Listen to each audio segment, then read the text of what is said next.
What's going on, people? Welcome to the match preview show as we look ahead to the tie against Tottenham on the weekend. And I'm telling you, I think we all are looking forward to the game, which is a change. And you know what? We're going to talk about Glasner's first impressions, the system. Also, Patrick got some stats on Spurs. And the biggest thing is, could there be lineup and should there be lineup changes from the Burnley game if certain players are fit? As always, make sure to hit the like button if you do enjoy it and subscribe if you're new here. Joined by Patrick, Nick, and T. What's going on, boys? I mean, let's start off with Sorry, Dave. Before you go on, D, have you got insider information? Because you said it was going to be a tie between Palace and Tottenham. So is this 1-0, 0-0? I didn't even say anything like that. You said for the tie between Tottenham and Palace.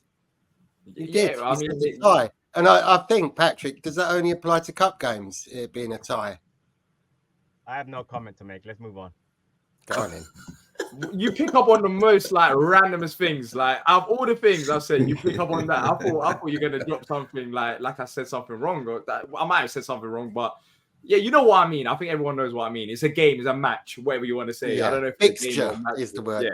Yeah.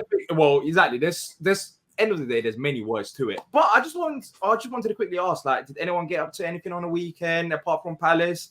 Because of course the mood was well and we enjoyed the win. Did it encourage you to maybe go out golfing, Patrick? Or no, I went to a hockey game, if that counts, with some mates of mine. But no, I mean, it's nice to get out of the house. But no, listen, as you're gonna say, anybody gonna say, listen, when Palace win, the weekend is better, and so is the week. And now that we have a real manager, the world's different. The world's just changed. We have a real manager. Yeah, we have a manager that you want. Let's just say that we had a manager before. Oh, you don't want Glasner then? Glasner out? I mean, I didn't say that. I'm just saying. When you say real manager, that's what it is. But talking about Glasner, let's open it up. Nick, you was at the game. Yep. It was an impressive win, 3-0 win. They didn't have a single shot on target. What was your first impressions?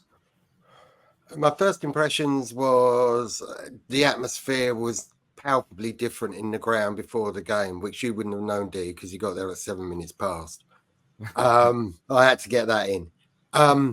But it was just, I mean, I got in the ground a lot earlier than usual because for some reason the queues in the pubs were worse than usual, but it didn't seem that busy. So I got in there early doors, about 2:10, just stood on the steps behind the Homesdale watching people coming in, and everybody had a look like they really wanted to go to the match. It didn't look like it was a chore for people. And the fact that Glasner's name was chanted as soon as the ref's whistle went at the start, his name was chanted. And we just seem to have a completely different mindset. The cones were out again. Remember we used to do the little speedy warm-up bits? The cones were back. You weren't there. No, I saw it at half time. They did it at half time as well. Yeah, it's at half time. But yeah, small details like that. Yes, just the whole mindset and the fact that on the pitch, when in the warm-up, there seemed to be as many coaches out there as players. And it just seemed there was more of an intensity just to the whole build-up to the thing. As for the game, what I like most about it was the fact we 0-0, we didn't at any time panic. We just kept plugging away, and we were patient, and we knew that it would come. It was everybody in the ground kind of knew that there'd be a goal that came, apart from my son who said that we'd lose 1-0. So it was good to see. It was good to see a Hamada come on in his correct position and have the best game he's had in a Palace shirt. It was good to see Franca come on, and we've been saying we need somebody who can run at people, and Glasner apparently had a conversation with him in the week and said, that's what you can do, that's what I want you to do. And, it led to a penalty. How far inside our half was he when he started that run? Nick, I would love to see your face as well when you're talking. I don't know what happened to your camera, but I don't know if you can see it, but it's just a black screen right now. I think Is you're it? so passionate that your camera couldn't contain the energy, and it just basically cut off on you. Let's see if you can sort that out with Nick. But yeah, look, Nick was happy. He was happy. His camera couldn't take his happiness. But T, I just wanted to quickly ask you about Glasner's system. What did you make of him going into the game unchanged? You saw it, wing backs pushing forward.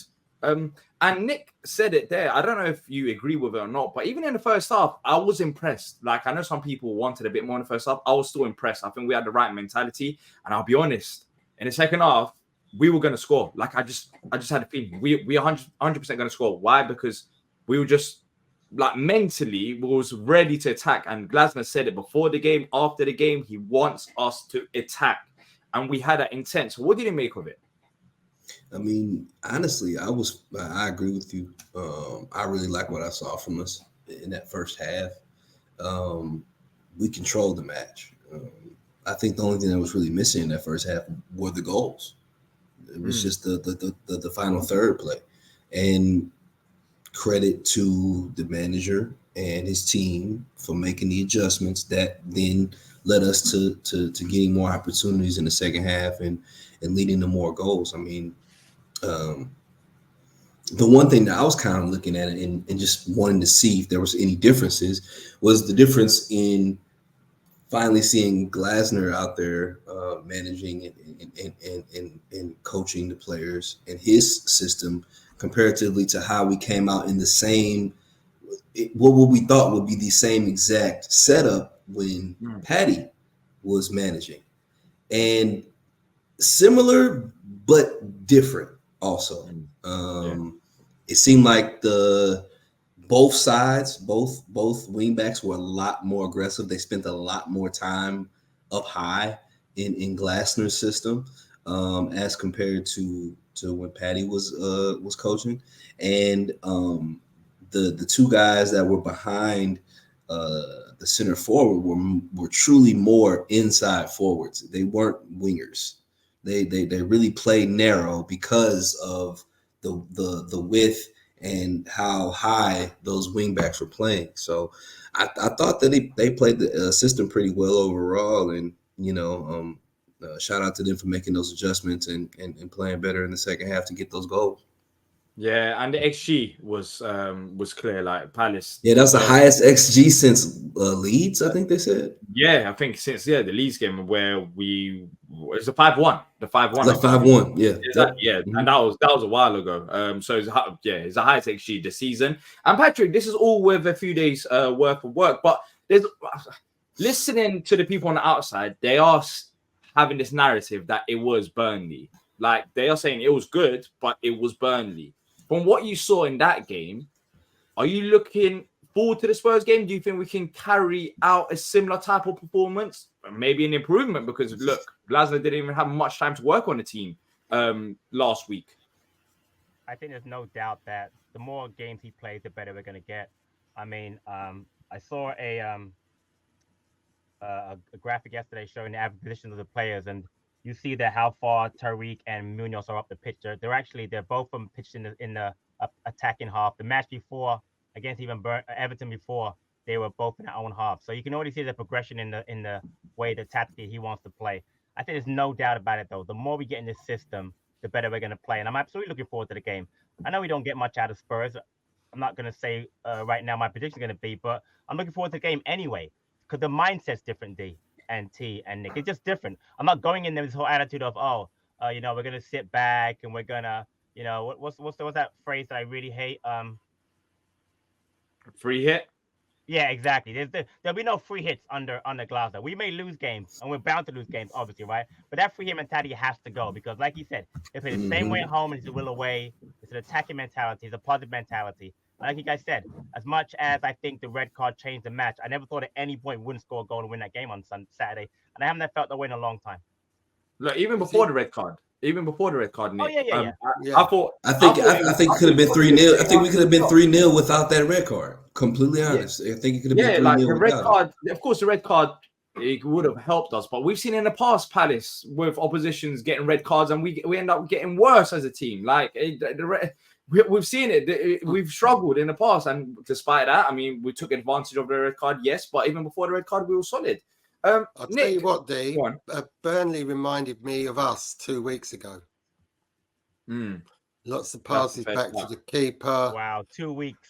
What a different 2 weeks. I know. What 2 weeks is a long time. Hey, in football. isn't it though? It's weird having this kind of. I wouldn't say it's a Phoenix moment yet, but maybe that's. But this moment in the middle of a season, okay, we kind of had it when Hodgson came in after De Boer, but to suddenly have optimism in February is weird, man. I just can't wrap my head around it. But Nick, you know what? The point is, Burnley should play like that. They're a brand new Premier League side with a brand new manager. It makes sense like that. If I've been in the league 10 years of playing like that, made no sense. But Burnley playing like that, to me, people say how bad they are. They're going to struggle, but they're always going to struggle. Because that first year is the hardest year to get back in that league and stay in there. But for us to play like that 2 weeks ago, well, you know what? No comment. Patrick, you're talking about struggles, but I just want to quickly ask you about the stats about Spurs, because trust me, we've been struggling against them as well in the league. So I know you've got the recent fixtures and some trivia. So go ahead. So basically, we've not beaten Spurs since 9-11 in 2021. Anyone remember that score was the home game? You said 9/11/2021. Our home game? Yeah, the home game. That was the game when Edward had his double. You know. Yeah, Edward. Yeah, when he came on a sub. Yep. Exactly. Yep. Our last away win versus Spurs was in the FA That's Cup. a long time. Remember that game? That was Kelly got the winner, wasn't it? There you go. But our last away win in the league, D and Nick, was 24th of November 1997. Goal scored by Neil 1997. Wait, what? Repeat that? We have not beaten them in the league away since 19. Yeah, D, you weren't even born. Exactly my point. 1997. Neil Shipley. You asked me questions when I wasn't even alive. I don't know. That's how tough it's been against this team. We listen. Spurs, no, who's the goal scorer? Say again. Who's the goal scorer? Neil Shipley. Neil Shipley. He scored the playoff final winner against West Ham also for us. But my point is, he's advertises for Ford now, doesn't he? Yeah, I mean, let's speak about him. The better it is right now, isn't it? Because I wasn't expecting that name to be mentioned. But yeah, it has been. Look, it will be a struggle. I think we can all agree on that. Like, it's not going to be easy. Glasner was there before he was even announced as a Palace manager, watching Wolves beat Tottenham at their ground, so he kind of has a feel there. Of course, they would have done their homework lead up to the game. So let's see. On that day, can I ask you, how much do you buy into this Glasner? Glasner was going to be the one all along, and with all the press talk about we were going to speak to Cooper and whatever, because it kind of dispelled everything that was on that banner in the stands at Arsenal. Yeah. I don't know how much to believe, because he said it himself. Yeah, he did, and I think he's right to say. I'm not saying we weren't speaking to him, but to act like it was a plan. If it was a plan, then it would have gotten either said by Parrish, and doing something he would have said at some point, and/or a journalist at some point would have gotten that information. Not one journalist linked us to Glasner, not one. The best person was Stan from Toronto. Yeah. Give that man his props. Seriously. He doesn't get them that often. All the journalists out there, the local guys, you know, your favorite, Alan Nixon, not one person linked us to Glasner, but all of a sudden we were linked to him since before. I'm not saying that Parrish didn't talk to him and it wasn't thought out, but there's absolutely no way the plan was for the summer, because he got so much stick, Parrish, from the supporters and the media before Roy was gone, that I don't believe it. But again, I don't know for sure. Yeah, it's hard to say. It's hard to say, of course. And it's hard to tell. It is hard to tell too, because like the way he talked about it, he made it seem like they possibly were discussing him possibly coming in the summer. Like, hey, you know, we're interested in you. If we make this move, it'll happen in the summer. So with it kind of felt like, oh, okay, well, I've had interest in joining, and we had dialogue about me coming in the summer, but they made a turn and had to come sooner. But I don't know. It's hard to tell. I think some people took it as, he was going to be the guy from the beginning. I don't think that. I think he's been an option that we've negotiated with and talked to. And one more thing, Lopetegui was seen talking to Parrish in the stadium as opposed to this guy. So if you're looking at Glasner, why do you have Lopetegui there with him too? Yeah, I don't think it was the first option. I think we tried to go for more Premier League experience. Just to be clear. We did. Let's talk about the lineup, because I think it's more significant in this game than any other game, really, because it's going to be interesting to see what Glasner does.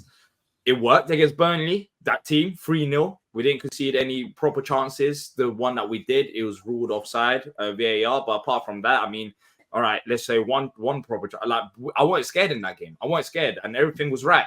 But things get interesting if Eze and Guehi is fit. Now, gents, if both of them are fit, do we make lineup changes? And on top of that, you have Franca that could, spice up the equation. So what do you think, T? Me personally, I think Glasner's a pretty sensible guy. I think they make the bench. I don't know if they start. I think if either of them was to start, I think Guehi's probably more likely to start of the two. But like I said, I think more than likely, both of them will start from the bench. Your part about Franca, I mean, honestly, Franca could be in competition to start after coming in and doing what he did in that last one, man. I mean, he's very much he's really well equipped to play that left side inside forward position, even better than Edouard, because he's more agile. I think he's better one-on-one. He's obviously shown an eye for a pass that Edouard does not have. So, I mean, I think it might be better to give him that shot and just have Eddie back up Mateta up top right now, if I'm being honest. Patrick, with you, if it's not Eze, should Franca start this game? I think with me, Edouard was the only real disappointment. And look, Tottenham's going to have a high line, and Franca's pace. We saw it against Burnley. He managed to win a penalty. Getting in behind, it might be worth, starting the youngster. But if you're Glasner, do you make them changes? That's the interesting thing, especially after a 3-0 win. Yeah, I'm not sure. Like I said, I definitely wouldn't start Guehi or Eze. Guehi maybe because he hasn't been out as long as Eze. He's been in and out pretty much all season or a lot this season. I'm very happy with the back three, the way they've been playing. So why change that? The only thing is Franca versus Edouard. And I'll be honest with you, either one, it works for me. If you give the kid, if he starts him, I like it because it boosts his confidence and gives him a chance to play in a big match in a big crowd in a away game. And if he doesn't start him, I got no problem with Edouard. Like I said, Edouard hasn't been great, but he's been okay. He hasn't killed us. And I think, like I said to you, D, during one of the play ratings, he's been in and out. He's been out pretty much, like I said, with that injury he got when he had the 6 goals in like 14. Hasn't really had a chance to run a game. For me, give him the run a game again, get him back into the flow. So for me, I would keep Edouard in. But if you took him out for Franca, I'm the biggest Franca fan there is, pretty much. So I would have no problem with Franca starting. Yeah, I don't think it's going to be easy, Nick. It's not going to be easy decision to make. There's Guehi there as well. For you, is Guehi easier to come into the starting lineup? Easier decision to make for Glasner than the Franca Eze one? But look, Joel Ward, he's been playing good. Yeah, exactly. And so is Chris Richards. And well pleased to see him on the score sheet the other day. But it's a nice problem to have. What I would say is that if you've got Joel Ward in there, then if you do want to go to a back four because of the high press, because T was saying what he liked about the Burnley game was our wing backs being high up the pitch. I don't know how much they'll be afforded that. But Gay, if he's fit, yeah, he's got to come in. Whether it's for Richards or Ward, I don't know, because he's a good switch. Yeah, I suppose so. But I think he's good out on the pitch as for the team, as the captain. I think we have seen a bit of a difference when he's playing. He might not be the most technically gifted or the quickest, but as a team, I think we perform better when he's there in amongst them. Can I just go back on the Edouard bit very quickly? Possibly not, but I'm just saying that's an observation that when Ward's been in there, we seem to have played a bit better. Now, correlation does not equal causation. It's just an observation I've made. With the Edouard thing is what worries me is we haven't really got a backup striker, save for Ayew, or we had Plange on the bench the other day. So I'd almost be keeping Eddie back in reserve. And again, it depends how fit Eze is. We don't want to repeat mistakes that previous management teams have made. I've got a lot of confidence in the team that I saw start on Saturday. So I wouldn't be too upset if it was the same team. And if Eze was introduced later, that would be good. Or if we started with Franca and then introduced Eze later, or I had it the other way round. So you've got who's faster, Eze or Franca? Franca, isn't he? Yeah, they're both quite fast, but I think Mateus is probably a bit faster, maybe. But it's hard to say because they're both pretty quick. Maybe on the same level, to be fair. I haven't really thought about it. But look, you made a very good point there about lack of forward options, and we've seen it in the Everton game. Then again, against Burnley, Mateta seemed fit for the 90 minutes, which I was very surprised about. He did seem fine. After 9 minutes, he walked off fine. He wasn't fatigued. Yeah. Whereas in an Everton game, after the 75th minute, he was absolutely knackered. And he can hold up the ball. Although that was a Roy style of boot the ball up to Mateta, he holds up the ball and then passes it on. He's actually getting into positions. I mean, that flick for the goal, was it against Everton? He got the flick for the goal. Yeah. It was, yeah. It's just Fire. got a great awareness. In there. The only other position, Wharton's got to start, hasn't he? But yeah, he's got to be Will Hughes, 100% over Will Hughes. Yeah, he does have to start. I think the midfield is pretty much sorted for now with them two until maybe Decore comes back. And yeah, I think for me, I would start Eze or Franca, but I'm more leaning towards Franca because I think he's deserved from his previous experience to start in this game. If there was to be any changes, and it gives Eze extra rest. And Gahey comes in for me for Joe Ward. The reason for that is Joe Ward has had a great game against Burnley. There's nothing he pretty much done wrong. But when you're looking at the opposition that we're facing, Tottenham, they're going to be high pressing. You're going to have defenders that are comfortable on the ball because he'll be a liability, I believe, with his passing. So for me, Gahey's a bit more composed. He can do the defensive duties. Overall, he's just an improvement. So I would start Gahey over Joe Ward, and I would probably start Franca over Edouard. But then again, who would you make captain then? If it depends. If Gahey's starting, then Anderson can be captain or Gahey can be captain. So yeah. T, when you look at Tottenham and how they play, do you think this does give us opportunity? To expose them in behind with the high pressing with some of the players that we got, or are you a bit worried about maybe playing out from the back in this game? I mean, I'm not worried about it. I mean, the reason why I'm not worried is because we have the talented players to do it. I mean, if this has been the Palace of old, and you got to worry about passing out of the back with guys like Joe Ward and James Tompkins and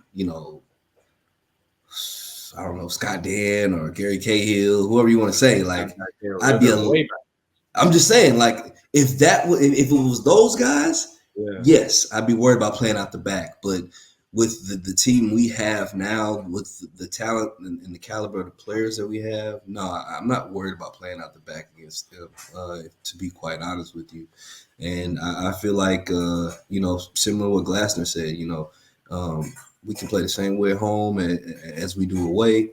We're going to be competitive. We're going to play our game, and we're going to try to get a result. And that's what I expect come the weekend. Yeah, so the last 5 games, I mean, recently Glasgow was at this game. He was pictured at this game. Tottenham lost against Wolves at their own ground, 2-1. They beat Brighton 2-1. They drew against Everton 2-2. They could have easily lost that game because I was watching that game. Everton created a lot of chances. They beat Brentford 3-2, and they lost to City 1-0. Tottenham haven't been that great recently. Like, there isn't any wins out there that's like convinced me. I think they've got a style of play. They've still got players coming back from injuries, but I think they are there, not for the taking, but they are there to hurt them. Like, I think that you can, on your day, you can definitely hurt the Spurs side due to how they play. I feel like at times they do get a bit exposed defensively.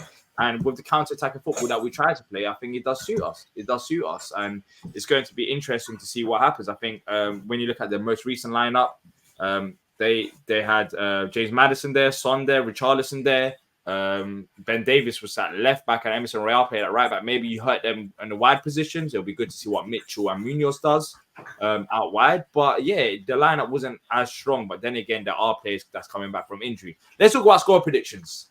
Glasnow's second game. We're facing a Tottenham side that we have struggled against in the past. As Patrick, go on, Patrick. Before you start with the predictions, be aware of the following before you make a prediction.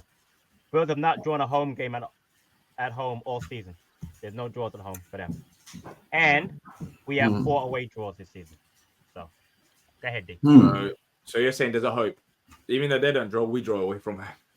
But then again, we got a new manager, so we don't even know how that is gonna work. The stats with the new manager. You know what? I'll start off. I'm gonna go for. I just hope we get a point out of this game. I think that would be massive. I'm gonna go for a 1-1. 1-1. Yeah, I'm gonna go for 1-1. And you picked a draw. I love that. I'm still gonna go for a draw. It doesn't matter what Spurs have done. It doesn't matter. Patrick, go on then. So, are you predicting a defeat? No. Oh, win. Since Spurs don't draw at home, we only have 4 away draws. I'm going to go 2-1 Palace. 2-1 Palace. That's probably the most optimistic. First away win since 1997. That would be in crazy. the league. Wow. I was there when we did beat Tottenham away in a FA Cup. Martin Kelly scored a goal. Martin Kelly. So yeah, that was in there. Martin Kelly. Are you optimistic? Who, me? Yeah. I'll tell you for why. I was going to go for 2-1, so I'll have to go for 3-1 Palace. I'll tell you for why. What's going on? Go on. Here's me evidence, Judge D. Glasnow's first week, a lot of it was spent in meetings. Told the players how he wanted them to play. Also, took player input. Okay. So he knows the game because he didn't have them out on the training pitch. He was able to get his message across through meetings, and the players were able to actually carry out what he wanted. Yeah. All right, you've got the new manager bounce and everything in it. We've got the element of surprise over Tottenham. This is point 2. Now, how much have the Tottenham bods been watching Glasgow teams? How long have they had to watch Glasgow teams to see how they set up and see how different Palace are going to be? Bearing in mind, we're only 2 games into his, we'll call it a project, and we've got different players.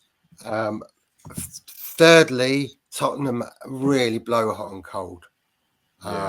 Looking at the way we've played, a little bit similar to the Wolves with the way they break. Yeah. Look, Nick's camera's gone about 3 times, so I kind of get the 3-1 prediction because you know he's done it here. Nick, I don't know if he counted as a goal. I think Nick's conceded 3 own goals today. So I get the prediction, Nick. I mean, you've gone 3 times. You know what it is? You waffle too much. That's why the camera is going out. You're waffling too much. I thought waffles were an American thing. Very much so. It very much is. Yeah. Well, I have waffles everywhere in the world, so it's not just American. T, talk to me. Are you going for a win as well? I'm the only one that's been a bit negative, I guess, with my draw. I mean, I'm riding the wave, man. I'm going positive. I was going to say 2-1. I don't have any reason not to like really feel what the rest of us are feeling with the the new manager bounce and how we're doing. I'm gonna go 1-0 Palace. 1-0 Palace, another clean sheet. I'll love that. I'll love that. Let us know. Let me know in the comment section down below, please, how you're feeling. Because I kind of feel like the negative one here after predicting a draw. Everyone is predicting a win away from Spurs, which we haven't done since the 1990s or 70s, what Patrick said. And now all of a sudden, yeah, exactly. 997. And all of a sudden, everyone's predicting wins. But let me know. Are you optimistic as well that we could get a win against Spurs? And also your general thoughts ahead of the game and your first impressions from Glasner's first match in charge against Burnley. If you have enjoyed this, make sure to leave a like and subscribe. Thank you to every single one of you that's watched this. Thank you to Patrick, Nick, and T. And until next time, up the Palace.